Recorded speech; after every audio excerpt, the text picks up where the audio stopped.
just like a friend from back home. This is your Filipino radio experience in Las Vegas. PHLV Radio. PHLV Radio. Hey, good evening, everybody. It's Friday night here in the Pacific and in Los Angeles, where I'm based. So magandang gabi sa inyong lahat. And if you're watching us from the Philippines, it is a Saturday afternoon. Actually, it's Saturday lunchtime. And as always, I hope you had a wonderful lunch with your family, loved ones, friends, and significant others. And if you're watching us in different parts of the world, good morning, good afternoon, and good evening. Oh, this is such an exciting evening because not only she is beautiful, our guest for today, she is full of talents, and we're gonna know more about her up close and personal. But before anything else, we are live on PHLB Radio Facebook page as well as simultaneously airing on PHLB YouTube channels. So if you are not a subscriber yet, what are you waiting for? Feel free to share, like, and subscribe so you won't miss any of our shows. And if you want to make sure that you are notified every time there is a show, you just click on that notification bell so you would know every time we're on. Also, if you have Amazon Fire TV, just look for PHLB Radio channel. And if you're using Alexa, all you have to do is say, Alexa, play PHLB Radio. Now, to this day, a lot of you are asking, what are we gonna do if we need to replay or we want to watch the replay? And like what I said, all our shows, even this shows right after this, it becomes of an archive and it's already part of a playlist. So all you have to do is go to PHLB Radio YouTube channel and you could search all the shows and watch every time or anytime you want, as many as you like. So, and if you are gonna be part of our team replay, because I know a lot of you say, oh, because of the time, or it's a Friday night, it's party night, and if you're in Manila, a lot of you are part of team replay, and a lot of times too, our numbers are more viewed on replay. So you're welcome and magandang viewing or happy viewing to everybody. So I'm so excited today and I'm lost of words because I have a very special guest. She guested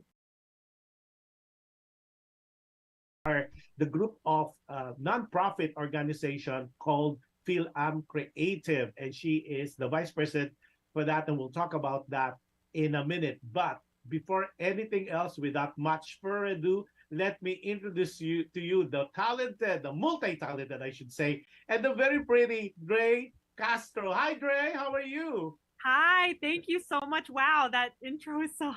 Thank you. Salamat talaga.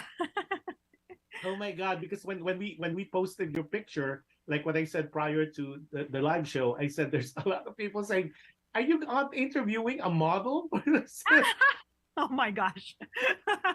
She said she is so pretty, and of course, part of the thing that I do is I research on everybody, and I was so amazed. Firstly, on behalf of us, we are thanking you because you're one of the, I would say, proponent. You're pushing for representation for the Filipino, not only for what you're doing. Amazing. I am lost of words of how you do it, but we're gonna find out. Thank you. Hey. Yeah, it's everything that it's my life's purpose. Everyone in their life, they're hoping to find their life's purpose, and I'm very, very fortunate to have found that. I know that my goal and the reason why I'm on this earth is to help us get representation, however way that looks, whatever path that is. That's what I follow, and that's why our audience, the listeners and viewers, will have so much to gain if they watch this show, either a team replay, because you are very inspirational, and I know a lot of people will be motivated for the things that you would be sharing with us today. But first up, I know you mentioned earlier a Filipina. Where did you come from? I mean, what's the Castro is what? Because they thought you are Latina. I said no, she's Filipina. So the Castros are from where originally? My family is from I was born in Manila, right? And then my roots come from Bicol actually. So I have on my mom's side, we're all Bicolanos. So whenever I would go home to the Philippines, I would always go home to Bicol and Oh, Manila. Las okay. Did you Piñas. get were you schooled in the Philippines, or when did you come here? I mean, I came here when I was really, really young, when I was like 4. But then I would go back home every summer. When I turned 11, my lola namatay siya. So then I would go back and forth every summer, 2 or 3 months. And then I went to high school actually in the Philippines for 1 year in Parañaque. and it's so weird because a lot of people who kind of know you texted me and said, "Is the interview all in English?" I said, "It could be Taglish." Because I said, "No, she's an Taglish English." siya. They said, she said, because they said, "No, she's an English speaker." I said, "No, she talked bits and pieces of Tagalog." I said, "Don't worry about it." I mean, because they can't put Dre, and because you have done so much, and we're gonna show that right now. Oh my gosh. One of the things that I was so impressed was you couple of years ago you were hosting a lot of events. Oh my gosh. Yes, I was. Yeah, okay, yo, I hope you have that ready, and let's show some of the things because we have so much surprises for Dre. Oh my gosh. Yeah, so we're gonna show some of the things and that you have done, and it will culminate to what we're gonna be talking the bulk of the show tonight. So we're gonna, in a way, a look back. It's more like looking back of what DREA CASTRO is all about. Elvis, the king of rock and roll, has just been dethroned by the cast of Glee. This is DREA CASTRO with the Fast 60. We're here at Style Fashion Week LA at the Beverly Hills BMW Lounge. I'm here with Joanna Kinsman. We are outside and we're ready to grill. Here is Chef Andy. He's going to show getting cooked. It already looks Castro, and we are here at the Miyako Hybrid Hotel at the LA Seafood Marketplace 2017. Hi, I'm Drea Castro, and we're here today at Maricomi, USA in Irvine, California. Today, I'm going to be talking with Chef Andy, and he's going to teach me how to cook with miso yaki barbecue marinades. Are you hungry? Because I am. Let's go. Hi, this is Drea Castro, and I'm going to be climbing Mount Whitney, the highest mountain in the lower 48 states at over 14,000 feet. You may have recognized her from America's Next Top Model, Cycle 14, but she is here. She is going to be walking 12 runway shows this week. So The cast of Glee has surpassed Elvis Presley in terms of the most songs on the Billboard's Hot 100 chart, with Glee totaling of 113 and Elvis only 108. for these and for all the recipes we cooked today, go to the link right below and join our photo contest. We're going to take some photos and post it. And you guys better have fun and go and eat a lot of food. This is awesome. I'm here with Cash from Oichi Company Limited. How you doing? Good, Dre. How are you? Good. You have a cool name. His name is Cash. So, if you had to give some advice to a young fashion designer or somebody who wants to, introduce their line for the first time, what kind of advice would you give? I've got so many lessons that I could share with someone. My goodness. What is your ultimate dream? What do you? I know, So many things. So many successful things has already So happened to many you. So things. where else is your career going? Where do you want to take it? Well, I love modeling. I love it so much. But I've been acting a lot lately, and it's a huge passion of mine. It makes me more uncomfortable than anything I've ever done, which is why I love it. Because you should always be doing things that make you uncomfortable, because that's what makes you grow. All right. Well, thank you so much for Thank joining you, us, thank and you. thank you for joining us with LipReview.com. Absolutely.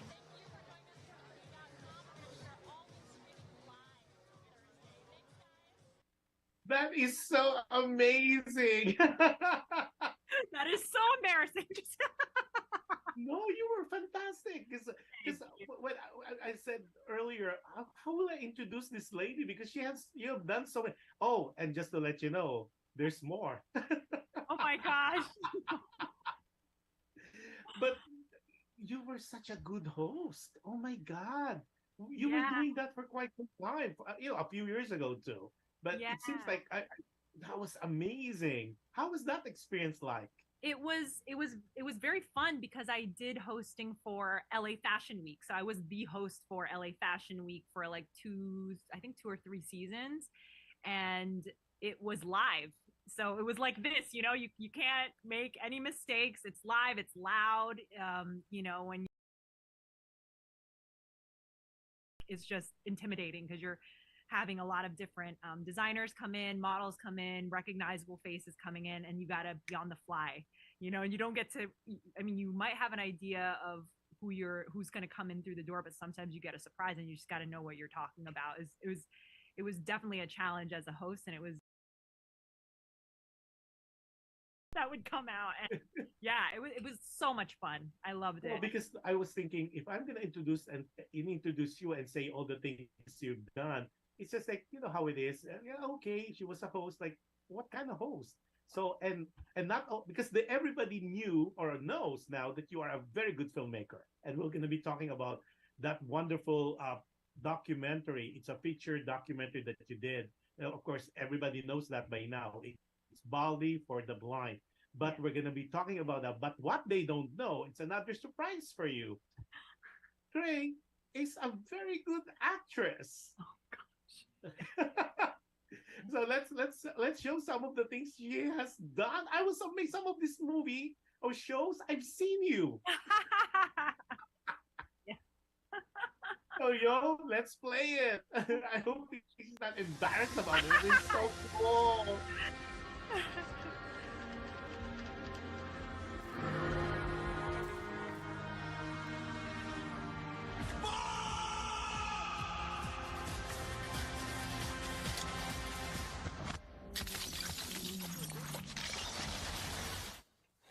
Can we just let me Get off me! Let me Get just, off me! Let me just Get the hold fuck you. off me! No, Get off me! Vanessa, let me hold you.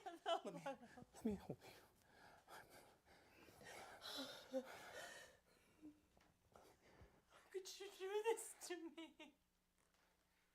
I thought you loved me. I thought you loved me. I thought you loved me. I do. I thought you loved me.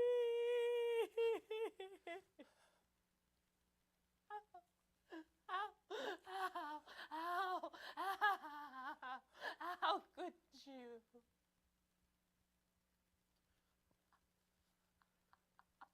What did she say to you? What did she say? No. A couple hours, a couple minutes, what does it matter? Look at your face. Stop. It's not that bad. What does that mean? If Mom was alive, she'd tell me I've done a really bad job with you. I let you think on your own too much because you always seem so smart. Smarter than me. Every single woman that I see, I have an imaginary relationship with. And look at her. What a smile. She looks happy now. But if I was married to her for 8 years, I'd just be thinking about that phone bill. I can't find his location. I haven't been able to locate her either. She's been off the grid for the past 30 minutes. What? I'm adding bandwidth to the tracking algorithm. I'm going to the rendezvous point. She better be there, Ruben. Yeah, copy that. There's no way I'm skydiving. Happens to be that you have some things coming up in movies and television, and I've been assigned to help you get the word out on what you have coming up. Mr. Arnada, you and Samson can come back now. No. Don't do that.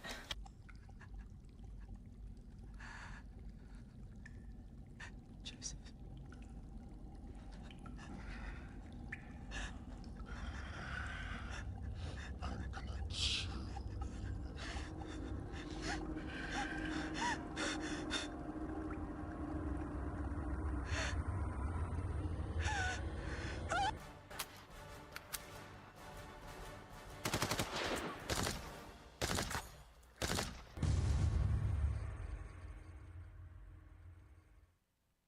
OMG. What else can you not do? Oh my God. When I was doing our research, I said, she hosted? and she's an actress. And you see, I've seen some of this project that you did. I didn't even recognize you. It's like you're a chameleon. So when did the acting came in? Which came first, the hosting, or was it simultaneously with the acting? Well, actually, hosting came later. That was like just natural. So, I think it was just somebody thought I could host, and so I was able to it was just like, you should try hosting. I'm like, sure. But with acting, I thought I was going to be a singer. I thought I was going to act and do that for theater. And then I was also in love with film. I was a photographer back when I was a kid. I started in the darkroom and I started with a film camera, but I've always loved both, where it was like, I've always like kind of, matter if I was in front or behind, it was always something I was passionate about. There wasn't one that I was like, like that I loved more. It was just, I was always just telling stories and I was always directing. But hosting came later. Hosting came because someone was like, hey, I need a host. You should host this. And then it came naturally to me to read off a teleprompter and do any of that. Like, it was just easy. Yeah. But Dre, not a lot of people can do in front of the camera and back of the camera, behind the camera. You can do, what else can you not do? I can't dance. Oh, yeah. You talk about singing. Let's show. Just kidding. Just kidding. You might not like me anymore if I show those. It's out there somewhere. We have some more in our sleeves, but we're gonna talk about that later. So, Dre, did you come from a big family? How many siblings do you have? I have 4 sisters. But we're all spread out. We're all like all over the place, and we're not in one location. We all moved and migrated here in New Jersey, New York. First it was New York, then New Jersey, and then we all kind of moved to warmer places. Yes, of course. Except for my sister in New York, she's stuck there. She has a great job, so she ain't moving anywhere. But yeah. But your sisters, they're not like you, that involved in the show business and the movie making. Are they like, we call it the normal job? Yeah. My sister, my ate Irene, she was an actress. She actually did a lot of theater. She was in Miss Saigon. She did tours. So I remember looking up to her and just seeing that world and seeing performing. And I was like, I want to do that, and seeing her constantly in theater and doing musical theater and thinking that was my path. Mine was slightly different, for just, getting the emotions in a smaller frame is what I really love. That's why I ended up doing film and TV. So do you write scripts as well? Because I know you produce, I know you direct, and we'll talk about that. But one of the things that I didn't see in my all my research, script writer. I think that's the only one that I can say I've seen it. Maybe I overlooked it. Bless, the short film starring Ariana Bosco and Darius Bosco, her dad, and Ron Christopher Jones and Maisie Jones. Those are like my main cast. They're wonderful. But I wrote that, but I am not a writer. Like, that's me processing my own grief, and I put it in that script. But that is not what I do. I have a partner that does that. Her name is Marielle Gutierrez. She's like, we have an idea, she's gonna run and she'll end up writing that. She's a writer. I'm just doing it. When I process things, I'll end up putting it somewhere, either in a song or writing, singing, but is not. That right? So let's let our audience and our maybe look at this and let them be the judge. Can we show Bless? A clip of Bless? Yeah, we'll see. Is there a clip of Bless? We'll see. Here we go.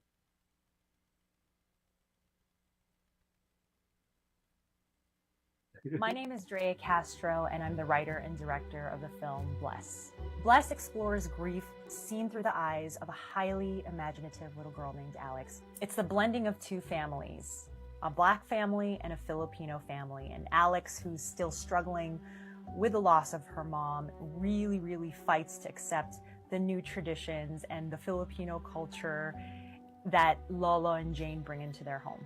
It explores the themes of grief and mixed families and trying to find commonality with each other, but it's seen through the very imaginative eyes of Alex, and everything is very much like a fairy tale. It's the battle between good and evil, and we see that through visual effects.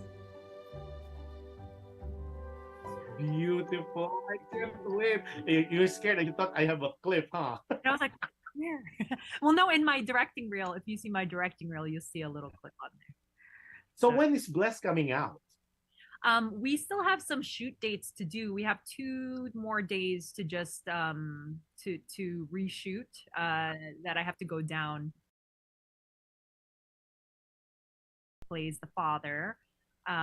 He is in a show right now, so we have to wait till his schedule frees up. But after that, hopefully later this year. That's what I'm aiming. Well, I like the premise though. It's a blended family, and again, like what I said, you're one of those that really is pushing for Filipino representation.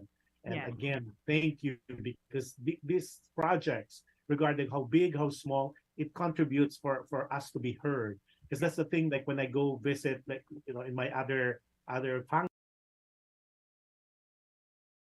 say, well, you're not as big as the. It's like we're just kind of quiet because as a culture, we're not as loud. But now people like you, people of Fil-Am, people in the Fil-Am Creative, you guys are making so much noise, and that contribution, like what the film, the documentary had said, it's 1 foot on top of each other or 1 foot forward. It's amazing, amazing, amazing, amazing. Yeah. So I can't wait to see Blessed in its entirety. Popped out. I said, "Oh my God, that's so cool! Yeah. That's so cool." So did you write it? I wrote it. Yeah, I wrote it. Yeah, that one was me. See, you're a screenwriter now too. Yeah, but there's people like Marielle who just like busted out. She's like such an incredible writer. And for me, it's like that writing Bless was really just, I was going through a difficult time and I needed to place it somewhere. I needed to put it in. So yeah, but I can't wait for that to be seen on screen, on the big screen, and I think it will. There's so much lesson to be learned, and there's so much reference, and especially nowadays, we had interracial relationship in the past, but this one is a different kind of a film. Oh, we have a lot of people before we continue. Adele Ordinario is watching. Adele, I don't know where you are. I know you normally would be in Las Vegas. He said hi, Josh and Dre. Okay, then hi, and then of course Alexander First is watching us from the Philippines. Hi, Alex, and then Kenneth Lorente. Woohoo! Said Dre. Oh, Kenneth's watching. Hi, and then we have McCoy and Tradichos watching us. Oh, and then Sunny Francisco just pop up watching. See, everybody is private message says she is so pretty. Not only she's pretty, she has so much talent, you guys. It's unbelievable. thank you. Okay, now there's this one film, but I know you've done so many in the past, but this one was really much talked about, and I know you had a premiere, I believe in July 2nd at the world famous Man Chinese Theater. Yes. And then after that, you have another premiere with everybody. It's a sold out event. I think it's like 40, 50 seats. And right there, we're showing it right now at the Warner Theater. Yeah, we had our premiere at the Chinese Theater in Hollywood, and then right after we had a big after party at Warner Brothers. So it was 450 people plus, because it was sold out, and there was standing room. People were on the side of the theater, and I was like, "What is happening?" It's like crazy. Well, there's one clip that I'd like to get, but unfortunately, it's on private. I could only see it, but I cannot share it. It's like when you walked in and like you were kind of in tears because everybody's clapping and you were talking about that. It's yeah, that one, and it shows. And also, there's another clip that I was so frustrated I cannot get it up because it's private. I mean, I'm your birthday. Oh my gosh, I would have given that to you. That's on my Instagram too, on not private. Yeah, that was so cool. So we went all over the place. I asked my assistant, I said, I need to get that on air, man, because there's one surprises after the other. I said, yeah, but I said, it's okay. We'll talk about it. But so tell me about, before anything else, let's talk about this wonderful feature documentary film that she did for 10 years, you guys. 13, This was a 13. labor of love. Oh, huh? 13 years. 13. Oh my God, 13, because I thought it's 10 years because you started in 2010. So that's right. It was, oh my God, it's 13 years in the making. So it's Baldy for the Blind. And we'll talk more about that. But before anything else, let's play that official trailer. To the east of us is Mount Baldy. It's only 600 feet higher than we are right now. If you made it to the top of this, you are going to make it to the top of Baldy. Yahoo! If I was headed, I don't know what I would be doing if I would be doing all this crazy stuff. This is actually my first day and the first time I've hiked in about 10 years, and I can do it. It's exciting. I don't know how many people just think it's absolutely crazy what we're doing. What is Melissa thinking? They already think I'm crazy. I'm just out and about going everywhere. Walking up in the mountains is a lot different than walking across the sidewalk. You know, so when I first heard about it, I was interested, but I was People that have all their senses and are physically okay can't make it up here. It's not impossible. Nothing is impossible, because when you get blind, you haven't stopped using the senses that you have. You got to learn how to survive, you know. And being blind doesn't mean you have to stop surviving. You got to keep on living. You don't stop surviving. Always appreciate all of your attributes, your sight, your smell, your hearing, because there's people out there without them. Yeah, that's up, Jimmy. Tyrone's ankle is hurting him. It's a hard, but it's a new life for us. But we can go on. Climbing a mountain is what truly represents challenge. It's used in our everyday culture, in our expressions, and that's what I'm trying to do with Baldy for the Blind. So if you think of a moment that really mark people's lives, I think this would be one of them.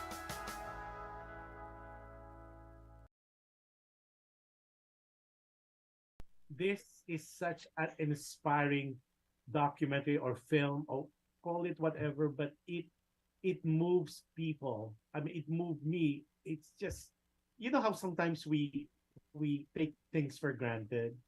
Yes. And one of the on that clip, they said it's crazy. It is so crazy because I know Mount Baldy. That's where I go for skiing.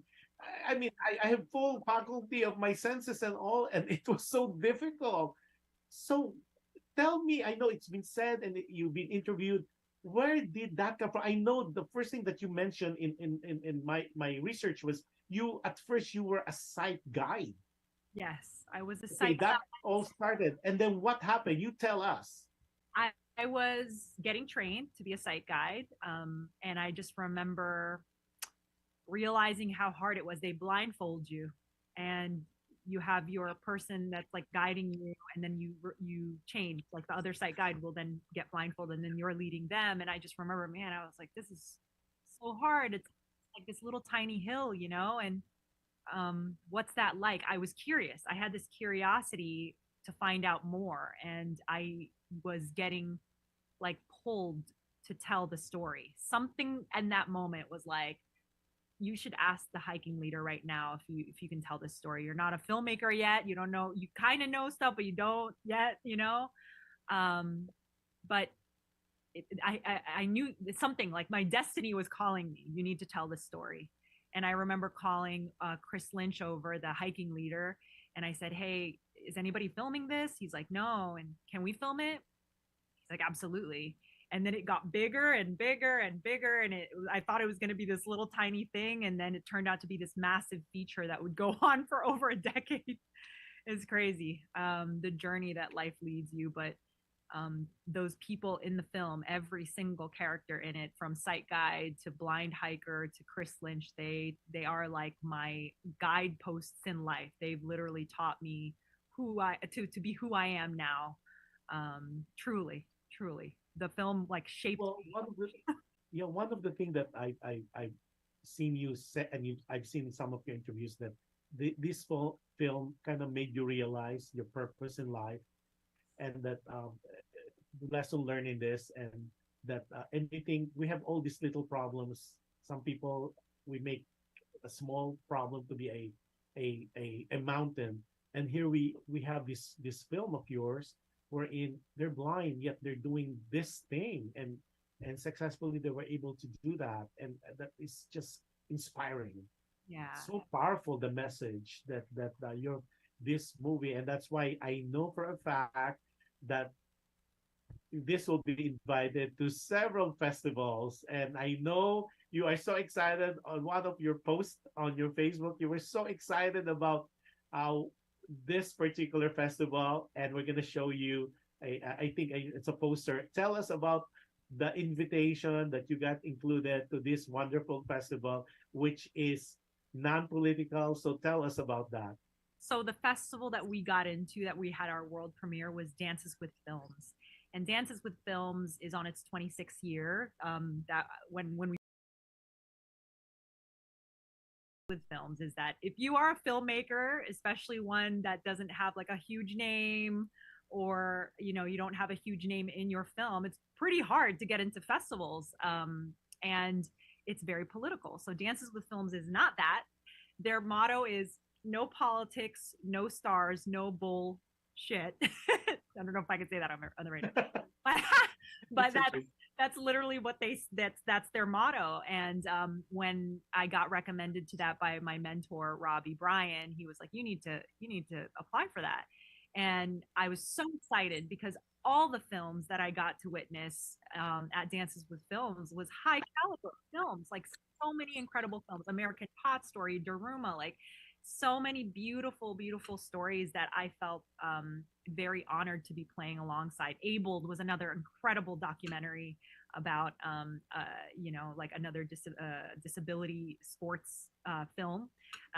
But yeah, it was amazing. Like I felt very honored to be part of this incredible film festival that's been around for 26 years. So yeah. And there's another festival that you will be going to Europe. Yes.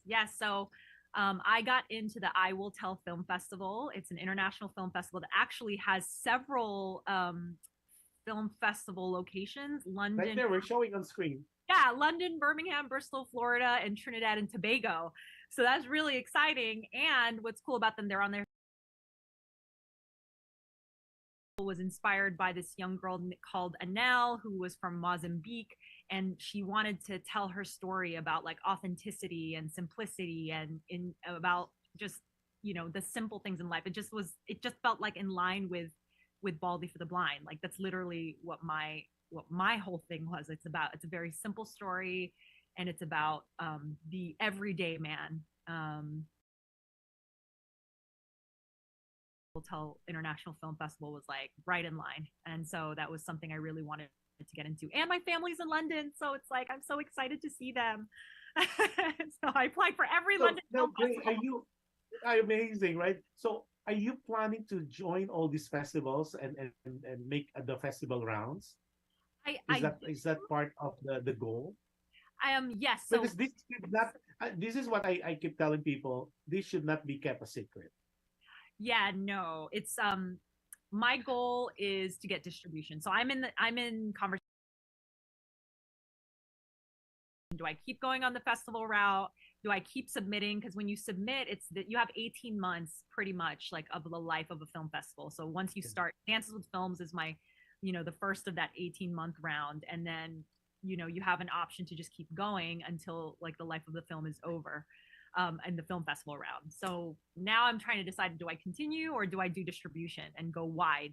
I would love to do like to get a distributor that would allow me to do, like a wide release in a theatrical or any limited theatrical release at all, because then more people would get to see it, and then eventually do like a streamer. That's the goal. So if there's anybody out there that wants to help me with that, hit me up. Well, you never know. Sometimes the stars aligns and the planet aligns, and I know you can share or not. Are you thinking of submitting it for the Academy as well? People have talked to me about it. Like several people came to me about like, hey, you should do an awards run. And I was like, what do you mean? Like, and because I was just hoping that 450 people in this theater would like it. They did. So I don't know. We'll see. It's hard. It's hard to do the awards run because you're competing against like Netflix, you're competing against these multi-millionaire people that have a lot of marketing power and money behind getting their stuff in the awards run. And so I'm an underdog though, and I've been an underdog my entire life. So who knows? Maybe people will root for the underdog. And you never know, Dre. You never know, because I think it's the message. Like what you said, it's the message so powerful. And I film buff myself, and I have never seen something like this. Oh, thank you Yeah, so much. so it's fresh. It's inspiring. I think the word is inspiring. It's moving. It's you followed 11 hikers, blind hikers, and it's there's a story in itself, and there's a narrative already. 13 years in the making. Imagine that alone. People be attracted to how did it come about? Why did it take 13 years? What was the outcome? I mean, it's like people's lives. 13 years from the onset to where it was. And that alone is a story in itself. So I think it's something to consider. I'll pray for it though. Pray for me. Because you might bring the first Oscar for the Philippines. Wouldn't that be amazing? And it would be so amazing because not only would it be our representation for the Philippines, but for the community. Because we're Filipino, right? We understand what it's like to be ignored. But the disability community is even more so. They don't have a voice. Like they are ignored in their lives many times. And it's just like, I want them to have a voice. I want people to see their story. Like it's so important to me. That's literally like my life's purpose. I'm here to give people who don't have a voice a voice. Right. Yeah. So and sometimes we call them the invisible people. Remember, like when people see them on the streets, they try to avoid it like a plague. And it's right, not. and it's not. They're the coolest people. I love that. They're the people that I call and like we'll chat for like hours. They're so much fun. They're like, we're on hiking trails. Freaking Odette like cooked me a meal. Like, come on now, people. Like they're just like me and you. And any one of us can join the disability community at any point. At any point, something could happen in our life, and we are part of that community. So, like, I think that's what my film shows you. That we walk a very thin line, and at any point in our lives, like that could happen to any one of us. So it's like you have to appreciate what you have, and then if you are going through adversity, there is another side. There is something further than what's in front of us. Like there's you will get over that mountain. You just have to keep going, one foot in front of the other. Honestly, that's what I got from that film. Because remember, after the pandemic and all these little problems, businesses dying, friends, acquaintances, and you think that life is so dark, so bleak. Baldy for the Blind, like they have supposedly special, it's a handicap. Had a goal. It was, you think it's so impossible, but they did. They did it. It's just, they're very able. The disabled community is actually very able, and even more so because they like Jojo. I don't know if you remember the character of Jojo. Jojo shows everybody like she's been blind her entire life. She's like, oh yeah, I did like the 26 mile LA marathon. I did Beta Breakers, that marathon. I've rock climbed, I've sailed, and I'm like, I haven't done any of those things. So it's just perspective, right? And so they taught me a lot of perspective. They taught me a lot about resilience. We are resilient, and life can be not like these people have like just flowers and butterflies everywhere. It's not. It's hard. Life is hard, but you have an option. It's like what Odette said in my film. You have an option. You can choose to be happy, or you can choose to be sad. And she wanted to choose the happy path. And that's why it's a perspective, it's a choice, and you just have to think about, look at these people with what they're having. It's just the way they have a goal, and they want to reach that goal.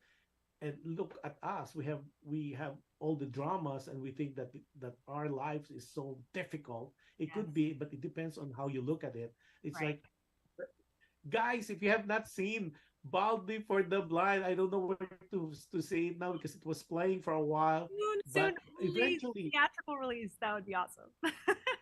when is that gonna be? So what's the plan on the showing? Because some of my friends, I told them about it. They said, "Where is it showing?" I said, "Let me ask the filmmaker." I want to get a limited theatrical release. In order to get us to get an Academy run, to get even eligible, you need 1 week limited theatrical release for 1 week, 3 times a day at a major theater, commercial theater. So New York, LA, Miami, I think it's Chicago, like any major city. So that's what I'm trying to figure out. Do I do that, or do I continue the festival run? Does it people like Yeah, so but you're part of the wonderful Fil-Am creative, so I would assume there's some expert in that on that film. And of course, we have connection. You have connection also with Gold House. These Yeah. are all into that, and eventually, because I think this is one of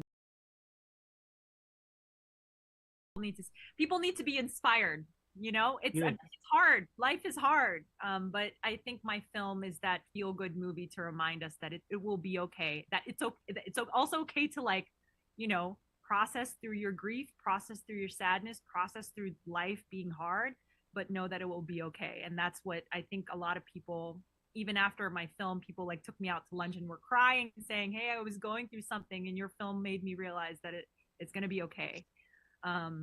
So I hope that that's what my film, like, people get to see it, and it will be an inspiration in that way, that we're resilient. We are resilient. and we're showing the poster of the movie right now. But guys, it hopefully it will have a theatrical, even though if it's gonna be limited, try to watch it. This is such a powerful film that you guys need to see it. It's so inspiring. And when I was reading, why did it take you 13 years to finish this film?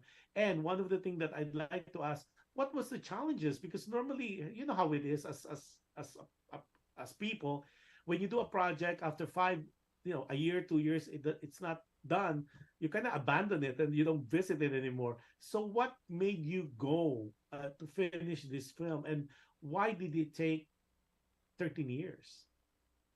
When you see an independent film, a truly indie film get finished, it's like a miracle because he had gone through so much in order to get that happen. If it's not financing, it's through like a crazy crew, or like not having the right editor. It's just so many challenges. And for me, as a documentarian, the average time of a documentary is anywhere from 5 to 6 to 7 years, right? That's an average time of a documentary. And for me, it was more than that because I was by myself. I didn't have a team. It was just me. And I would go from editor to editor, an editor that would get excited about the possibility of doing a documentary that's of this subject matter. And then they didn't realize how hard it is. It's hard to put a documentary together. You don't have a script. You're making it. You're creating the story, and you could go a million different ways to tell the story. Finding the right people for your team. And eventually I found Matt Zimmel, who was my co-editor, and him 7 years together to the finish line. It was hard, and I went through so many challenges with this film, so many challenges. And at first I wasn't an editor at the beginning. And then by year That's 6, what I'm gonna ask, because you mentioned that, like, oh, right, you know by how year to 6, edit, I and became you an have to learn editor. it. Yeah, I learned it because I had to. I had no option. So by year 6 or 7, after going through so many editors, I was like, you know what? I'm a great editor now. I learned the craft. So I became the editor for the film, and Matt and I were co-editors on it. And it was, this film was edited, just him and I, that's it. Nobody else, no other team members. That's why when I saw the clip of when they showed it, when they premiered it, and you were like in tears, and when everybody was giving you a standing ovation, and right after the film, and you were wearing that red outfit of yours. and your expression cannot lie. You were amazed, you were surprised, and you were in sky heaven, the cloud 9. If there's a cloud 10, because the reception was so nice. Yeah, we're showing some of the beautiful reception that you did. Yeah, So how was it like? How was it like seeing your after 13 years? You finally watch and you saw the people's reaction on I would say a baby that you cuddle from age 0 to 13 years old. I was panicking. I was panicking. I was like, I was sitting there.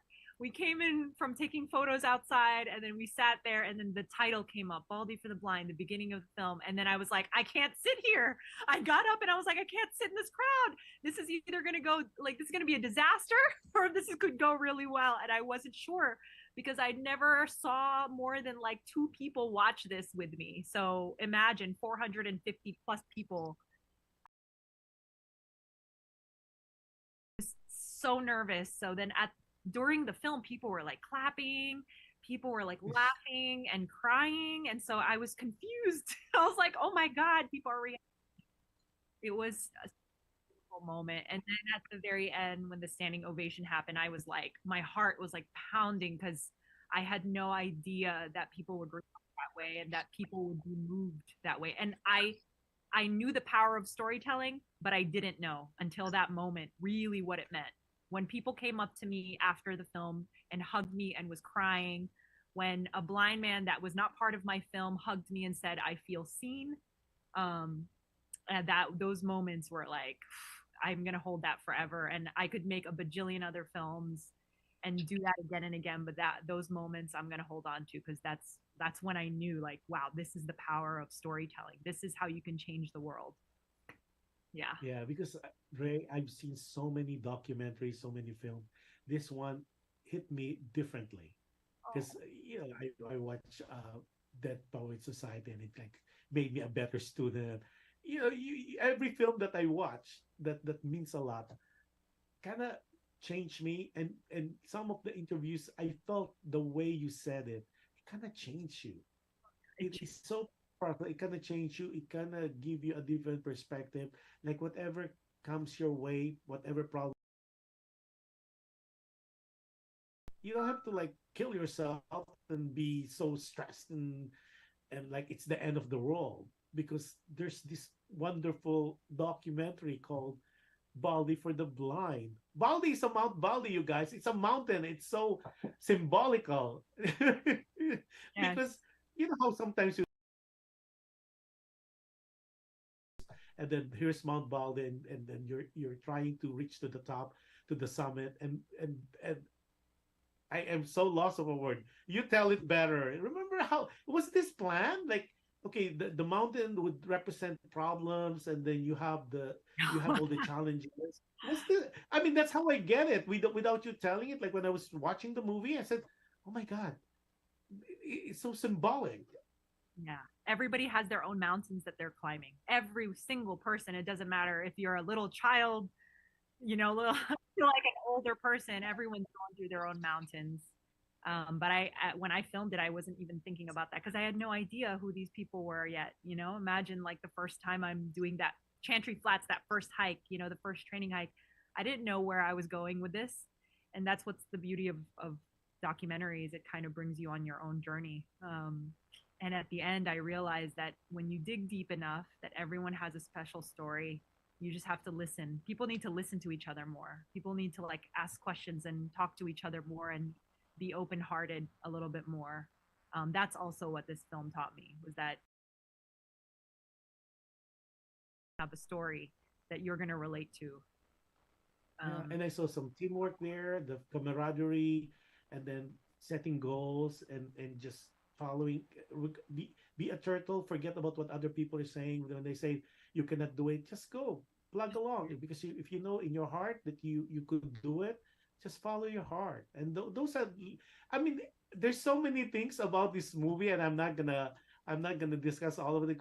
I will leave it for our audience. Hopefully, it will have a limited theatrical run, so it will be considered for the Oscars. And I cannot I'm gonna manifest it to see you on the stage accepting something for documentary, the Oscar for document. Now imagine being a female, a Filipina, an Asian, winning that. That will be historical. Yes, that would be amazing for so many people, for the people of my film that never thought at myself, who I never thought anybody would listen to me. Like, you know what I mean? I didn't know that the things that were important to me would matter to so many people. I didn't know. So, Now, Dre, is this something that you're planning to show in the Philippines as well? I would love to. I would love to. I need to kind of figure that out. It would be so amazing. I wonder if it would be received well. That's I would love to show people in the Philippines for sure. I think it would be really special. I think it will be very special because we have a lot of people that need to realize, like what you said earlier, that we kind of not see them. We see them, but we don't see them. Yeah. It's important to understand, that we go through, and it's something that's there and has to be talked about. And this one, again, I am lost of a word to describe how beautiful this one. It was worth the 13 years that you put in there. Yes. It was worth every sweat, tear. sweat, tears, and blood that you put in. But it shows it's a labor of love. Yeah. And it's, you know what it taught me the most? Be kind. Everybody needs to be kinder to each other. Everybody just needs to be kinder, because you don't know. On my film, the subjects in my film said, "Hey, I didn't know that." They said, "You taught me that maybe I should listen more." And that's the thing. Like, people kind of just live their lives in our own little bubbles, and we don't realize, if we just pay attention to each other, how much our hearts could just be so much more open. But yeah, that's what this film is. Well, one of the character, I forgot. I forgot. And then lost his sight. I mean, it's just, how sometimes, like, we lost something, and then this one, he was not blind when and then he was an architect. Yes. Architect. Yes. Imagine. Yeah. Because sometimes, especially like when it's an inborn, you cannot understand. They have no knowledge of how beautiful life is, and how sometimes we take things for granted. The green leaves, the pristine person who used to see. Yeah. Lost it. Yeah. A lot of them, actually, a few of them were able to see before. So, but being a painter, a visual artist, and then losing the sight. And I remember Ward saying something interesting to me. He said, first, there were a few things he said interesting to me. It didn't make it in the film. He said, I used to look down on people that would just do abstract paintings when I was a painter, because I would draw fine lines and, like, and then being blind, that's all he could do. So now he had this new appreciation, and it helped him kind of like be open to things and be more understanding of things. He also said, I asked him, I was like, what do you dream? Do you still dream, like, in full color, like as if you can still see? And he's like, yeah, when I dream, it's like as if I could see from before, like everything. Wow. And I was like, wow. I also asked Melissa that, and Melissa said, Melissa became blind later in life, and she said, yeah, I remember my aunt's house, and I would go, I think it was her aunt. She's like, I would go to my aunt's house, I could still see it in my dream, and we're there, and where's Jojo, who's been blind her entire life? I was like, what do you dream, Jojo? And she said, sometimes I feel like someone's chasing me. And I was like in the dark? And she's like, yeah, but like, that's so cool. Like, it's so, the mind is crazy, and it's interesting to see that perspective. But those are just side things I've never talked about. Really. Well, it would be interesting to have, like, behind the scene, maybe in the future, because I know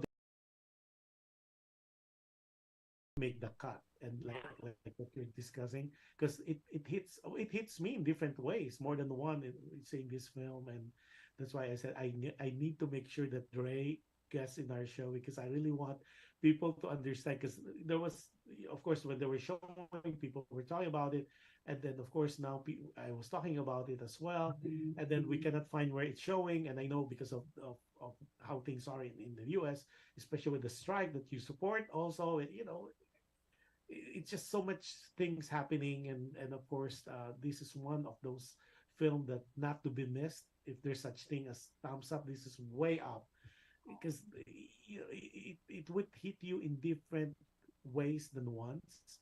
And it depends really on who you are at that stage of your life and where you are. And maybe a person next to me would see it differently, but you will get lessons from every story. And there's always, for me, it's very symbolic, very powerful. Yeah. That's why congratulations. Thank you for doing that movie or that documentary, because it means a lot. And I know, guys, if you would have a chance, I don't know how we could have this film on theatrical run, even for a limited, for it to be considered. I'll pray for it though, because I think with all the power of our organization, all our network, I think this has to be. I mean, this is one of those that I'm really pushing. I mean, I've seen so many films, because they have other attack, they have other interests, but this one is human drama. Yeah, It's human and it's interest. real. Yeah. It's to heal. The movie is there to heal. And that's what we need now, after the 3 years of the drama that happened globally. This is so inspiring, and I think it's timely. And I think this is you were blessed to be able to put it together after 13 years. I didn't give up. I did 2010. You started in 2010. I didn't give up. I can't believe it. Because I know. It was so I know, hard. because 13 years is a long time. It's a long time that you did not give up. So what pushed you not to give up? That's one of my other questions. Because we know about the hardship that you went through, but what was that catalyst, or that thing that pushed you to say, okay, I have this material, I have all this material that I've done, but I'm not going to give up. What was that? Was there any epiphany in your life that made you realize this has to be seen, this has to be done? Not because there's so much material, but this is something that you believed in. I could not give up on the people in my film. Like, there were other people relying on me to tell their stories, and they were so vulnerable with me, and they opened up their whole life and their whole world and who they are and how hard it was to get through what they had to go through. And that's what kept me going. I was like, I can't give up on them, because I will have other premieres and other films, but this might be their only chance to tell their story in this way. And so I can't do that. I can't give up on people. I have, no matter how long it takes, I will keep going. And and I still am. I'm still fighting for this film, because they matter to me so much, like family. When you've been with these people for so long, especially like Odette, Melissa, Jojo, like, I've known these people for so long now. How can you give up on your family? You can't. Yeah. Firstly, they're part of your film, and then by the time you finish, after so many years, they become family. They become not more than friends, because you got to know more about them, and they're like brothers, sisters from another mother, another parent. Odette's like my mom. I didn't have a good mom. I didn't have a good family life, but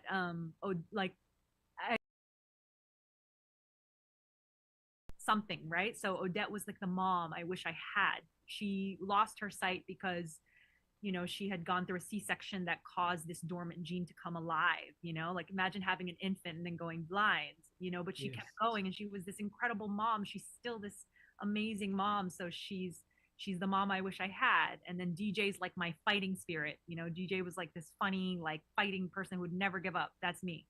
So it's like every single person was someone that I looked up to, that I wanted to be like, or who I wish I had in my life.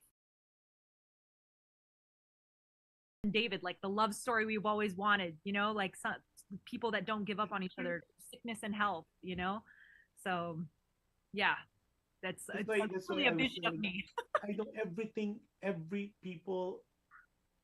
Now, my question here is, are you happy with the outcome, or if as a filmmaker, because I know I've talked to some filmmaker in the past, sometimes you see the end product and you said, oh, I could have done more here, I could have done that. Was there any particular on that you said, oh, I think I could add more here, or maybe I should edited it here? Or are you very happy? I mean, of course, maker, you guys are very, I would say, nitpick on Oh, the film. Or if you are allowed to change it, to re-edit it, would you have done it differently? I could re-edit. Have re-edited this film a bajillion times. Let me tell you, I literally, and I love notes. Like I literally asked people after the film already premiered. I said, "Do you have any notes for me?" Certain people I went up to and I said, "Do you have notes for me?" Because I'm willing. I don't care. I don't have a very big ego. I'm literally like, give me all of the notes so that it's the best product that it can be. And even myself, like if I had the opportunity, if it wasn't 13 years old and these people still look the same, like if we were still the same age, like and the same, like circumstance, I would probably film more stuff, but I don't have that option with the documentary. It's 13 years old. So I had part of me that had to let it live in its time and let go. And that was part of like my, like, I think last year I was like, let it go, Drea. You can't film it again. Like it's over. Like, Well, there's always a continuing and saga on and following them for the maybe a next 5 years on what they have become. Right? Yeah. I mean, they'll do a TV series. There you go. No, but Kenneth Lorente said, proud of you, Dre. Yeah, I'm so proud of her as well. Then Evelyn Aguinaldo is watching from Torrance, California. Lisa Isagan is watching us from Houston, Texas. And then they're all PMing me, private messaging, like, where's that film? Is that being streamed on Netflix? Hopefully. All I can tell you guys, manifested, because this has to be seen. Maybe Hulu, Netflix, Amazon Prime, but it needs to win several awards first as well, because I think Dre really deserved that would be given to her, because that is part of her life. There was so much sacrifice put in there. And on top of that, you are a hiker too, right, Dre? Yeah, I'm a big hiker. I hike all the time. I just came back from Mammoth hiking around the lakes there. So I'm a camper. I'm like, if I wasn't like a filmmaker, I would not be here in LA. I would definitely be in the forest hiking and camping, living out of a van probably. Like it's. And then one of the things too that you mentioned in one of the interview I watched, you said that when things go chaotic in life, then you hike. Oh yeah. Take us there, because I'm not a hiker. I could barely do a trail. But what was that? What was the beauty of hiking? Aside from it's good for your health. Is it dangerous, especially for our viewers that are not into hiking? Is it dangerous? Because sometimes I've seen people, they go to summits. Oh yeah, I do summits. I try to do summits when I can. I have to work a lot harder because my lungs are not as strong as somebody who's born at the mountains. But I love hiking. There's something about survival that makes you forget about the concrete jungle. Like here we live in Los Angeles and we have to go and we have to and we have to get on this phone call and then that meeting and this thing and then you're writing a script and then you're doing all this. It's so crazy. And then you have to go to this thing. But when you're hiking and when you're camping, you just worry about one foot in front of the other. You have to get to this location, enjoy stopping and enjoying a view that will always be there even after you're gone. It makes you I feel a lot more connected to the earth. I'm gonna sound a little juju, like I'm gonna look at this mountain and this tree is gonna be here after me and it has been here before me, and it just makes me realize what's really important. It's not all this glamorous stuff. It's making an impact in the world that's a positive impact, because we're only here for a short time. And make the best out of it. Yeah, and make the best out of it. So it makes me realize that when I look at these like peaks and mountains and all the things that I climb to, I'm like, this is going to be here after me, and this has been here before me, and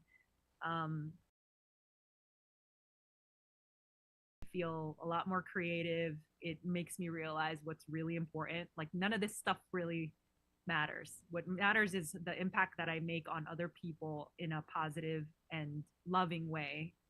And that's the nature helps me kind of realize that. Well, one of the thing too that for our viewers, and hopefully you have a chance to watch that film, the Baldy for the Blind, is this line that stuck with me. I keep repeating in my head: 1 foot in front of the other, 1 foot in front of the other.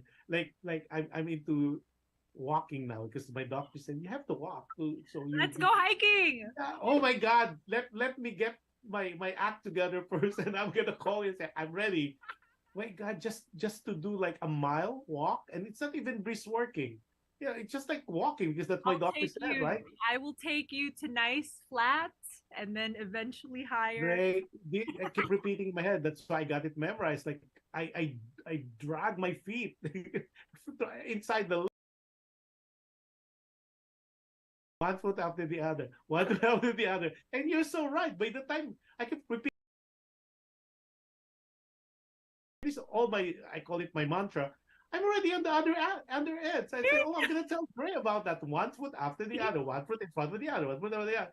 So you guys, every time you go into insurmountable things in life, just think of that 1 foot in front of the other, and you progress. Yes, and then you get to the end, you don't even know it. You're like, wow, I'm here. I made it. I'm here. Yeah, but that's my goal, Dre. Honestly, my goal is one of these days I'm gonna call you, Dre. Where are you going?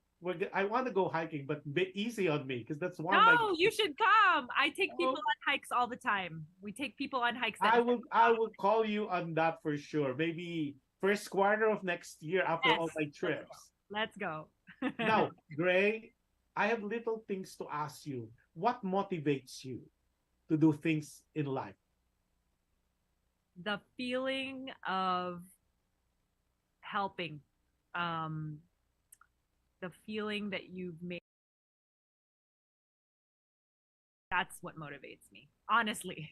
Like when a blind man comes up to you and hugs you with his guide dog and he says, "Thank you, I feel seen." What else in this world will feed my soul except for a feeling like that? There's nothing else. Like when one of the blind hikers in my film says, I feel seen. I feel like thank you for sharing my story. How, like, you know what I mean? That's what motivates me. Like how much good can you do in the world? How many stories can you tell that's never been told? How many silenced people can you help, like, open up their throats and open up their mouth and help them be seen? Like, I don't know, healing, helping heal others in the way that I can, which is storytelling. Now that we talk about that, what about what frustrates Dre? Frustrates me? What frustrates me? Crab mentality. That's a good one. Yes. You and me alike. Oh my God. Yes. Yes. What are you doing? Like, why? Crab mentality, and obviously this, I bet you most people that are hearing this knows about crab mentality, but it's like other people that are trying to pull you. Because I say this all the time. If you're a director, remember, like, why him or why her, not me? I hate that. So dumb. Because if in a decision-making table, like for example, we're going to use TV and film, you're an executive or you're a director or you're a producer, and there's all these white people at the table and there's only you, but you didn't want to help another Filipino come up because you thought there's only one seat. Guess what? When they're like, well, we want to cast a white person, you're like, can we make it Filipino? No one's going to listen to you. But if you help somebody come up with you, now there's two of you to make decisions. That's why crab mentality doesn't work. You're not helping. You have to help bring the next generation up because we are stronger together as an army. Like, tell people, mistake. look at us as ants. Remember how ants, they put on top of each other to reach the goal? That's what we should be doing. Not That's what we should be doing. What are we doing? Why do you think we have not gotten to the mainstream? Because of Yes. that mentalities. Everyone else. Yeah. Stop the negativity. I mean, So awful. helping. Yeah, it's so not awful. helping. That's Yeah, why. and- That's why you guys need to watch Baldy for the Blind. Like, why are you doing that? Like, it's so each other or not paying attention to some. So this happened to me a lot because it's only now that you're seeing that I'm doing stuff, but maybe a year ago you wouldn't have known that I was doing all this stuff because I don't tell you, oh my God, I'm doing this. No, I don't, people were like kind of treating me in a way where I was like nobody. Now those people are gonna kiss my butt. I was like, where were you a year ago? You were not nice to me a year ago. Why are you being nice to me now? That's so weird. Don't treat anybody less than because you think that they're nobody. Everyone is somebody. Be kinder. Why are we not kinder to each other? Who are you and what makes you better than the next person? You can die at any moment and so can we. Are just mortals on this earth. Like, why do you think that you're better? But there's no reason. I don't care who you are. So that's something that bothers me. Just, I wish people would just be kinder to one another, and it doesn't matter status. Stop trying to chase status. It's so dumb. And I don't understand why people, they find it so difficult to be nice. Just be nice. Stop. I don't understand. Sometimes I wonder when I drive, people will just be so pissed off. Like, what the hell is wrong with these people? So much energy being wasted on like dumb stuff like that. Just being mean to each other. Like that's something that I truly, truly hate because you're draining someone else's joy.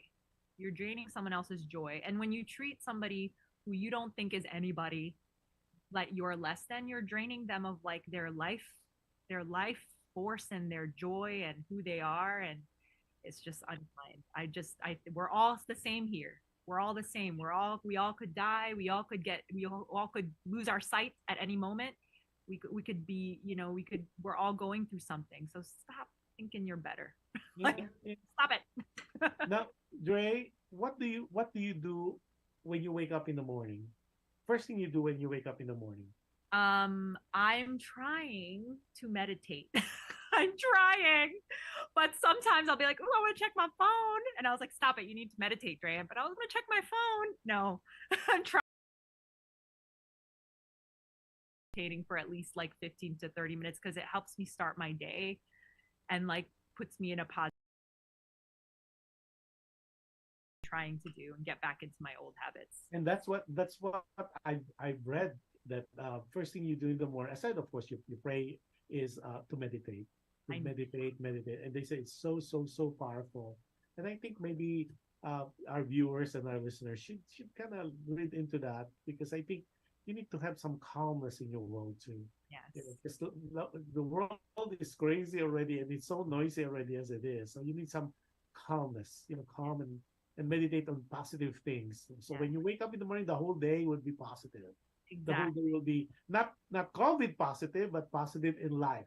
Exactly. And setting like an intention for the day. You are living an intentional life. Just today I'm doing this positive thing, or I'm grateful for this. It starts you off in such a positive way. So I'm trying to get back into that old habit of mine, because I'm telling you, that premiere threw me off, man. It was crazy and busy, and like every day was insane. And now I'm like, you were celebrated for sure. You were.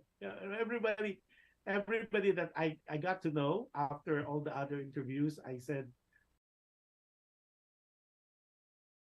to me, I don't even say it's a documentary, although it is, but I say it's so powerful. I have never seen. So, Dre, aside from what we talk about, you as the filmmaker of that film, what lessons did you learn for yourself in creating this film? It's worth the struggle. Like when you want something really badly and you see the goal, no matter how long it takes you, you just got to keep going, and it's okay to struggle. Another lesson I learned was just the, you know, like to drown out the noise, because that was the thing that happened like during the premiere and stuff. There was a lot of noise, a lot of positive. There's some like, you know, just confusing stuff, but it's just you just have to keep remembering your purpose. Remember your purpose, and to just keep going, and to be surrounded by the love and the good people around you. Oh my gosh, like I need to like hug them. Like it's the most important thing. I think that's the thing I'm learning. The growing pains is just in this rise of this film and everything that's happening, just to surround yourself with the real ones, the people that have been there before and just have been supporting you when no one else saw you. That's the people you want to keep them around you. That's one of the biggest lessons I've learned so far. And you know what's exciting with all what happened to the Academy? There's an attention now for Asian film. Look at Michelle Yeoh. I mean, I never knew it will happen in my lifetime. I know. A female at that, and an Asian winning Best Actress, and a movie anywhere, you know, at once. I love that movie. Oh. Yeah, I mean, when The Beautiful Life, remember, Benini, when it won, I said, okay, now there's a possibility of a independent film winning the Best Picture, but it's still European, right? Yeah. And then when this one, I said, oh my God, it really opened doors. It really opened doors. That's why I'm excited for this film, because one, female, Asian, Filipina, and a very, very powerful film, you know, a documentary. So I think all the ingredient is just like what you said. All the heavens, we all bolt in, and we all align and make noise that this film has to be seen by a lot of people to make noise and to have traction, because that's the only thing that we all need as I would say, as a community, right? So I think, yeah. And we make a lot of noise. When we want to make noise, we make noise. We're so powerful when we come together. When we're there for each other as a community, as a whole, coming together, when we all stop with the crab mentality, we just come together. We're so amazing. That's how Warner Brothers happened, because my Fil-Am creative family was like, we're helping you. And Warner Brothers, like that event happened because my community showed up, and we're an army. We are an army, and we're fun and talented and amazing. And when we come together, it's powerful. So yeah, and I could see baby steps happening now, because now finally when you see movies where they feature nurses, they're no longer non-Filipinos because now they're casting Filipinos now in movies, and people behind the scene. There's more of us now. Like you have Francisco there doing the Groot, and there's so many that were like unsung heroes in the past, that they're a big contributor, like, you know, things that now they're getting into the surface. People are talking about them. I think sooner or later it has to happen. Yes. It has to happen. And you know about The Jungle, right? Like I'm working on The Jungle. When that series takes off, it's going to be amazing, because that one is a series about Filipinos throughout different portions of Filipino-American history, and it's an anthology series, and we touch different portions of different time periods, and that will employ so many of us. I know. Such a huge thing. It's written by Marielle Gutierrez, my creative partner. I freaking love her. She's just such a powerhouse writer and showrunner. She's so good. But when we finally get that off the ground, and I'll show you after this some of the clips that we have. I hope so. Now, what about, you mentioned in your, because I'm friends of yours and I follow you on Facebook. That's why I got to know more about you too, aside from the research I did. There's a big news that you're supposed to share with us, but yeah, because you produced that, right? Yeah, I produced the film PURGY'S, which is written and directed by my dear friend Robbie Bryan, who is an incredible filmmaker and one of my mentors. Actually, I freaking love him. I've known him for like 20 years. And Arnold Chun. I can't I'm not allowed to say where it's premiering yet, but it's premiering somewhere in Europe at this awesome festival that we were hoping to get into. But yeah, that one's coming. So that is the big announcement because you're so excited, like, hey, I can't believe like, it. I can't wait, but we can't say it yet because we can't formally announce it yet. PURGY'S. Yeah, we saw at least I tried to research on that. That's the best I could come up. It's a poster. Yeah, and like Richard Reel is such an incredible actor. Like working alongside with him, he was in Office Space. Like I was such a fan of his work. But yeah, he's incredible. He kills it in that role. And then I don't know if you guys are familiar with Arnold Chun. He's incredible too. He's oh my god, he was in The Man in the High Castle, which I was such a fan of, and he plays such an incredible, like, vulnerable role. So when he came in audition for us, I was like, he's the guy, we need to get him. Arnold is fantastic, another really amazing actor and filmmaker. But yeah, PURGY'S is amazing. And I'm also producing another thing with Robbie, a bigger feature film called Black Hat. And yes, I heard about that. And I was looking for some materials on that online. Didn't see it. I didn't see it. Not yet. Nothing. I mean, there's some you talk about it. Yes. And it's, in some of the writings that I read, but nothing. No trailer. Nothing. Not yet. Because Black Hat is. We have an actress, a big actress in the Philippines. I'm not allowed to say who it is yet. Of course. Yeah, let's keep it a secret for now. Yeah, secret for now, but she's amazing and I'm so excited to have her. And then we're now trying to cast the main character, the one that would play her daughter, and the grandfather character. So we're in casting at the moment, but that one's going to be a big one. Also directed by Robbie. That one's a feature film.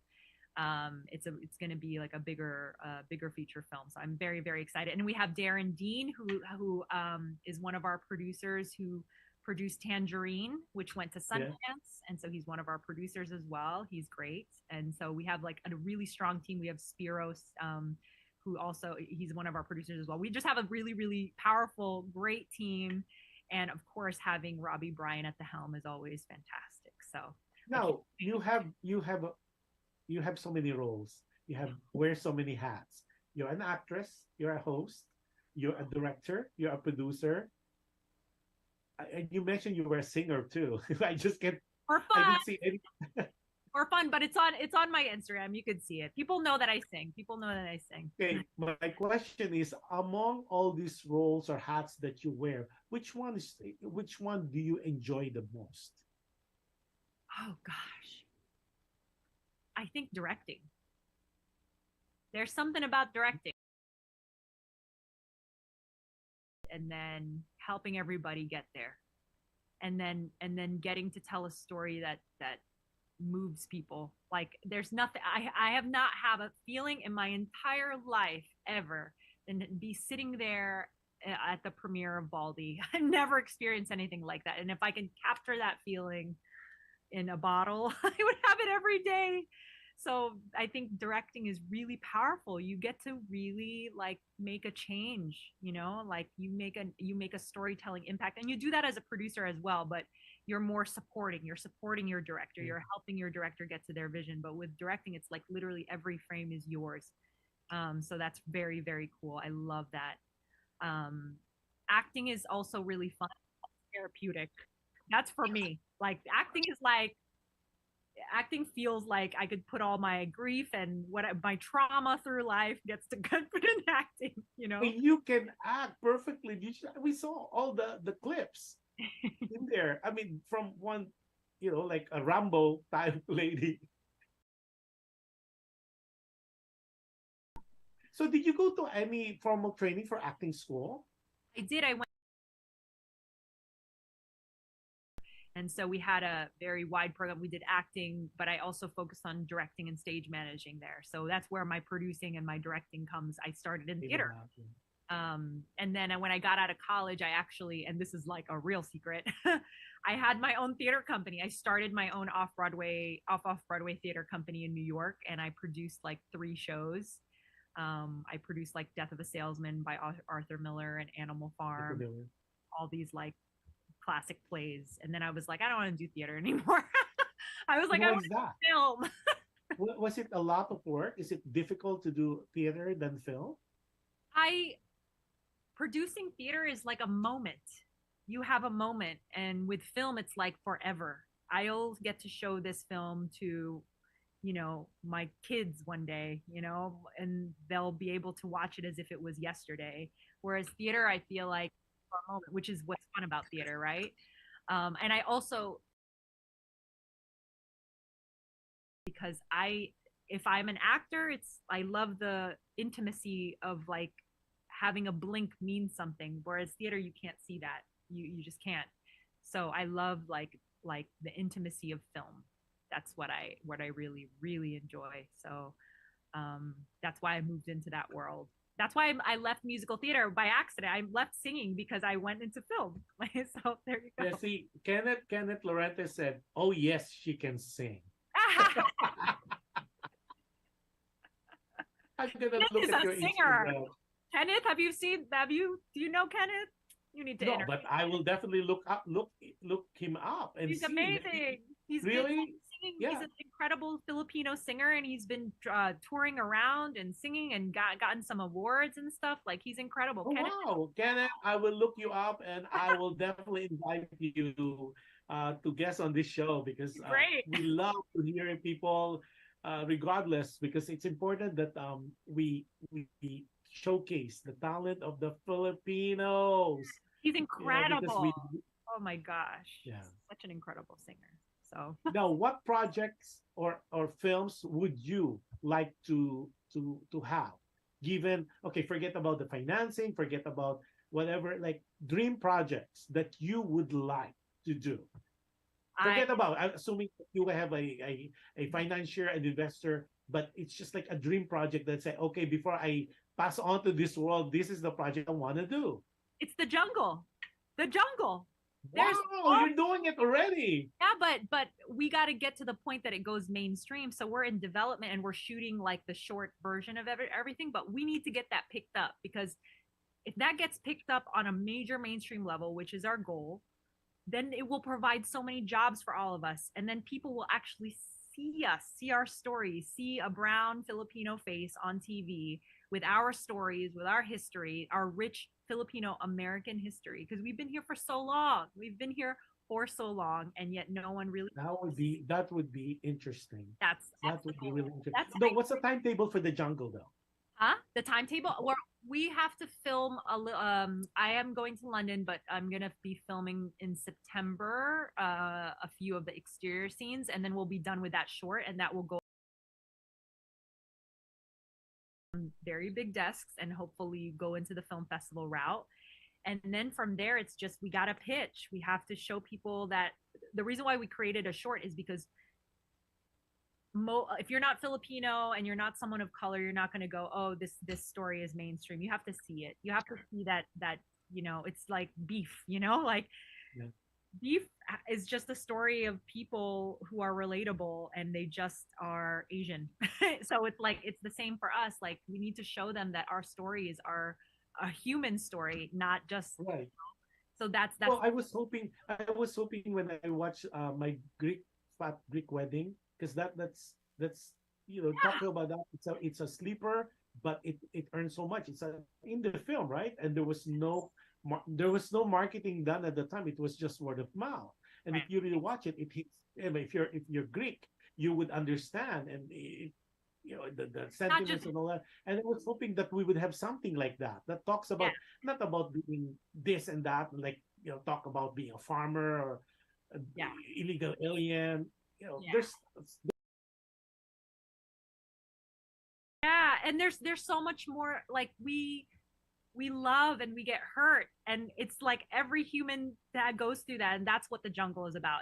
It surrounds like a certain time period and things that we were going through, but really it focuses on some of the human conditions that we have. Like, it's just human relationships and human conditions, and having to leave somebody. There's a scene in the jungle right now where it's like the uncle doesn't want to leave, and the nephew's trying to convince him to leave the I hotel, and It's a story about letting go, how like a father figure is letting go of a nephew, and nephew has to move on and grow up, and that's a universal story. It's not a Filipino story, it's a universal story. So that's what we're trying to do with The Jungle, and it would be a dream to get that into the mainstream, and we're gonna Well, fight. just let us know. We'll definitely once you have some materials to be shown, we'll definitely use this show, use this station to really help spread the word, because the more we talk about it, the more exposure we would have people start talking about it, and then we get the traction. It's really more of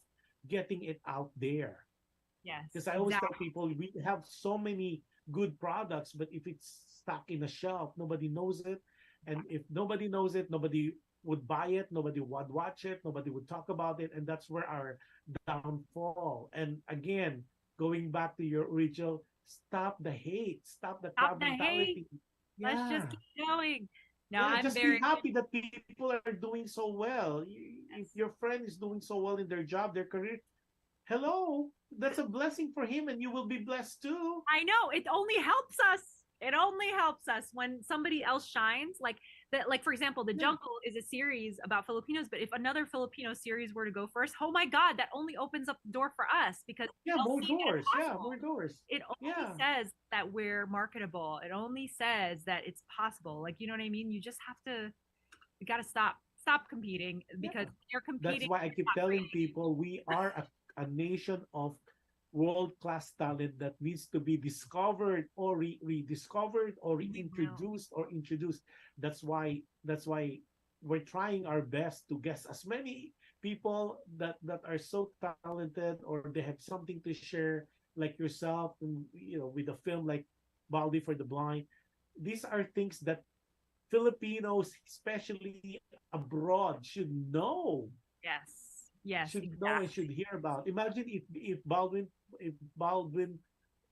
for the Blind would do the rounds, not only of the festival, but will be shown in different countries. It would be so amazing, and it will. And it transcends culture. Seriously, it doesn't have to be just Filipino. It could be anyone. It talks about human condition. It talks about love. Facet of human emotions and human drama and human experiences is in that film. And I know I'm killing it already, you guys. You need to watch Baldy for the Blind.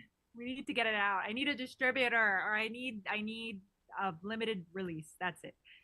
And that's what is needed to be considered for the Academy, right? You need. Was there any time limit for that? Like it has to be shown in a certain time? Well, we have 2 years, so 18 months, right? So within the next 18 months, it needs to have a limited theatrical. I think. I think what I heard is just for a week.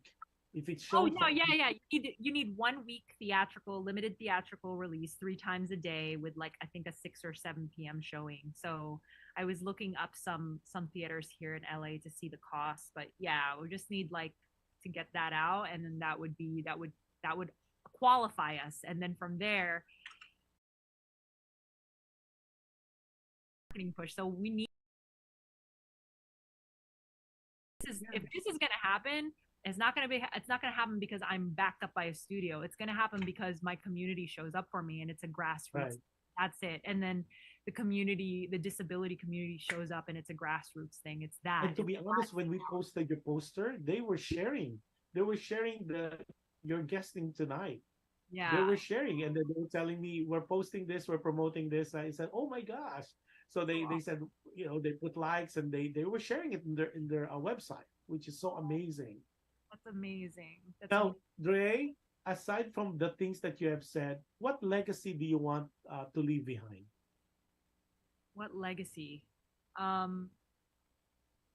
If I can make an impact in our community so that we are seen, that's it, and if I can help, because I'm also trying to start a studio with Marielle. We're trying to start a larger studio. That's like the bigger goal, where the studio we're helping produce other people's content, including our own, and then start a mentorship program. If we can do a mentorship program where Filipinos and education, oh my God, then I had left that's the legacy, like making the next generation of creatives and helping them achieve their dream. And they get to change and impact the world the way that we're trying to. That's it. That's it. And getting it to a high level. Like, that's my legacy. That's what I want. I want to help the next generation I want to mentor people. I want to create a mentorship program that will help create the next generation of Filipino and Southeast Asian creatives. And partly that's what you're doing now for Fil-Am Creative, right? As a vice president for Yes, I want to do that. But I want to do it at such a high. I want to create a studio that will like make such an impact where they can't say no to us anymore. That Filipinos, they can't say no to our content anymore. That's what I want. That would be such a fantastic dream to be realized. It's gonna be real. Yeah, I don't give up. Yeah, of course, and it has to be one foot in front of the other.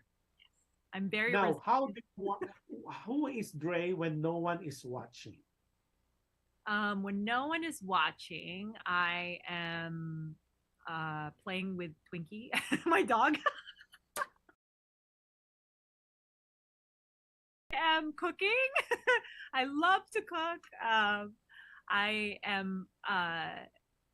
love like hiking. I'm a hiker. I'm in nature a lot.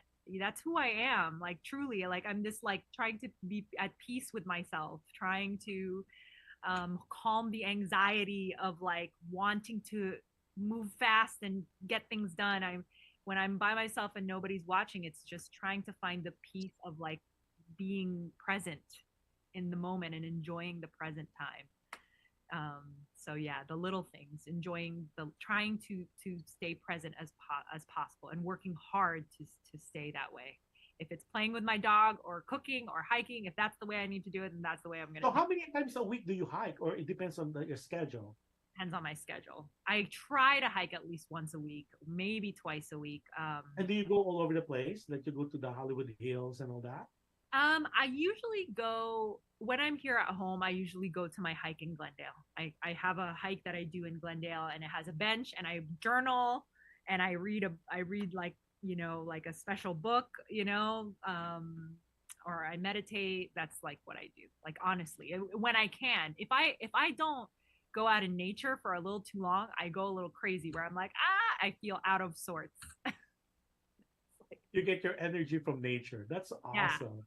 Yeah, it's literally like I'm a mess because I feel like there's a lot of noise, it's just a lot of pressure, a lot of noise in what we do, and so grounding is important to me. Grounding is important. But well, DREA, how do you want people to remember you, or how do you want to be remembered? I want to be remembered as someone who is trying to be kind and make a positive change in the world. That's how I want to be remembered. Well, before we end, what is your message to people, your supporters, your fans, your friends, your followers? Oh, before you say that, social media. People are texting me, where can we follow her? Me? Okay. So, I know you have a Facebook, I know you have an Instagram, you have a YouTube, but your YouTube is really not updated. But if you want to know more about her, she has so many characters. There's so many monologues there. She did so many characters there. I said, if I put it in there, we'll have like 3-hour show. But believe me, this lady is oozing with talent. Not only she's very beautiful, and now you could tell she's beautiful inside out. And on top of that, if you go to her YouTube channel, it's not updated, but she has so many acting pieces there. It's amazing. Go ahead. Firstly, Facebook. How can they follow you? Facebook, DREA CASTRO. You can follow me on Facebook, but I'm definitely very active on Instagram. On the letter M, roaming the earth. I am. Yeah, see, that's the thing that I would. Yeah, that's right. See, we're showing it follow on me screen. there. I'm most active there, and I definitely like DM me, man. Like, I don't know. We're showing everything there. Yeah, and if you want, like, if you need any help, like you want to like learn stuff, like, and I have the knowledge to do that, I'm always open. I mentor people. I love doing that. If you want to help me, find distribution, contact me, whatever. But I'm a very, like, open person. I have an open door. I try to help as much as I can. You have to message me. I love helping the next generation. I love, like, connecting with others. And if you like to join her on hike, just let her know. But make sure you're physically fit first. You don't want to pass out, because hiking is not easy. Trekking is not easy. Listen, I'm gonna help you. We're gonna go, Josh. Okay, we're gonna You go. promise. I will take you on that offer. I swear. I will call you one of these. I'm ready. I could do a mile, 3 miles hiking. I could do that. That's but easy. I definitely. Yeah. Now, for your TikTok, I know you do have a TikTok. I do have a TikTok. I think it's like roaming the earth. I don't use my TikTok as often, but it's either I'm roaming the earth, same thing, or roaming the earth, one of those. Yeah.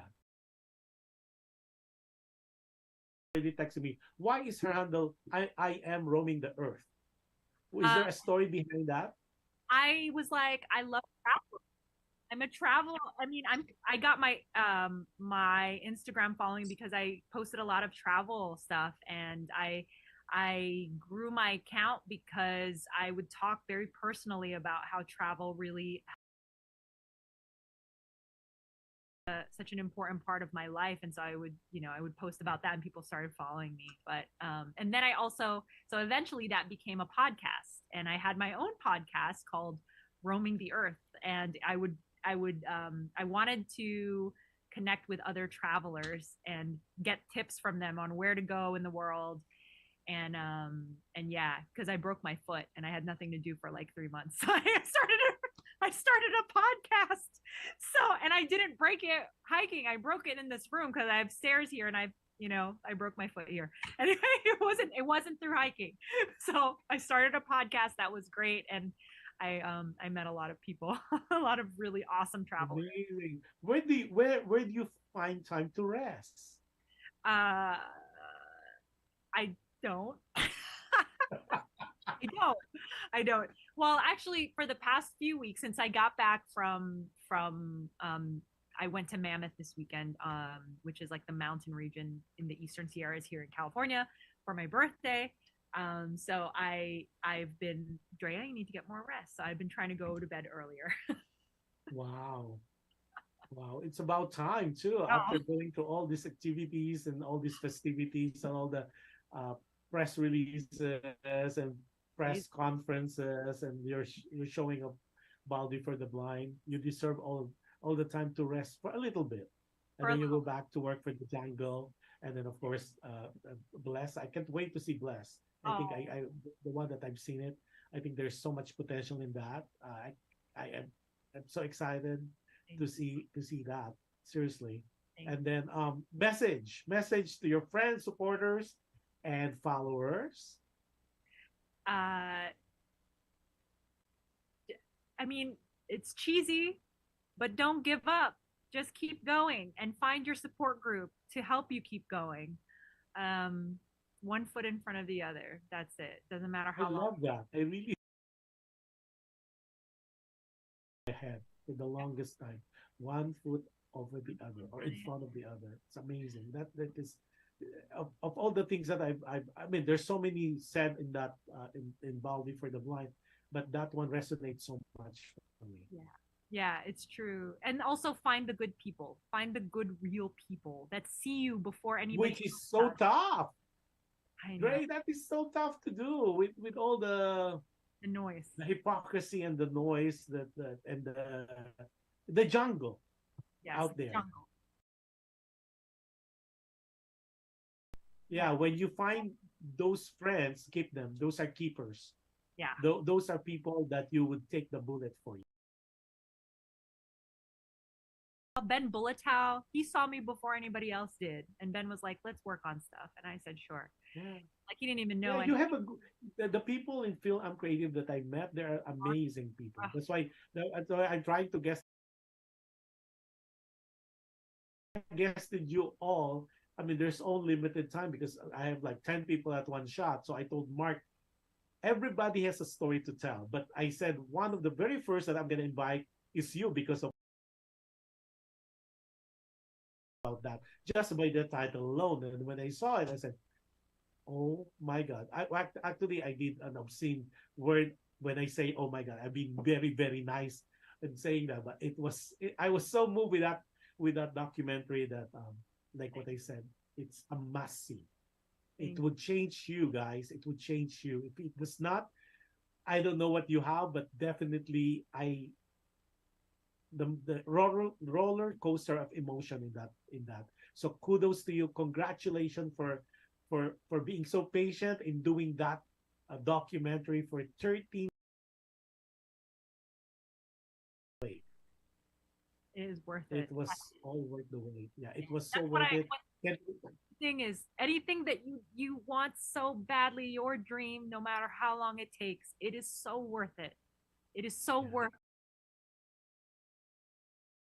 Get to experience your dream. Yeah, and it feels so good. Yes, exactly. So DREA, I would like to thank you. It's almost 2 hours. Can you believe that? 2 hours. I will definitely invite you again when you have, like Bless or The Jungle or Purgy, that you have something, anything. Just let me know, hook me up, and definitely you could be a guest again, and we'll talk about it. And maybe when Baldy for the Blind has other things going on, hey, let's spread the word. Make sure that everybody's aware, so everybody could be rushing down to the. So at least it will have a traction that would say we arrived. If we have not been arrived yet, then we have arrived, and it might be a very good contender for the Oscars. I can't wait. Amazing. Thank you. So, thank you for the time on a Friday night. And Friday for us from here in LA, it's Friday night, and here you are spending time with me for almost 2 hours. Maraming salamat for doing that. And before I end, but don't leave, okay? We'll just close the show and we'll keep chat a little bit. Oh my gosh. Who's singing that? Is that you? Oh no! Yes. I hear.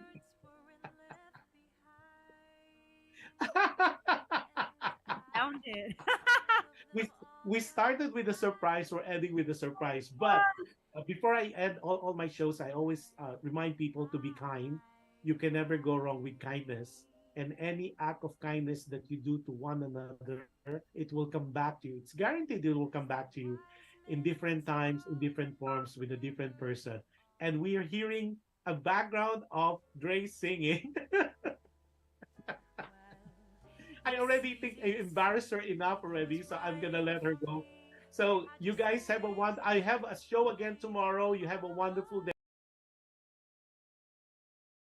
Talks about people's experiences, lives, and advices. And it's 10 o'clock in the evening on a Saturday here in the Pacific, and it's you are, and if you're in the Philippines, it's gonna be 1 p.m.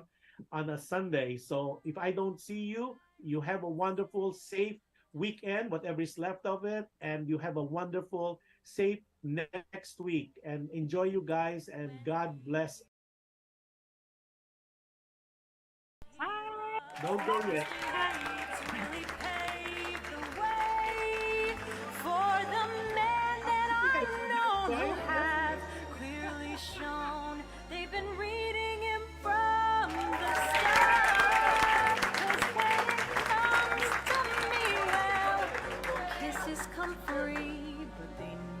Give all the heart.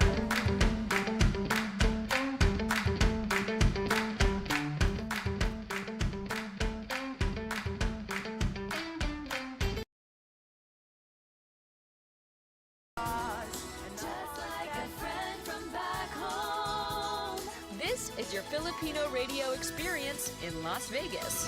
PHLV Radio.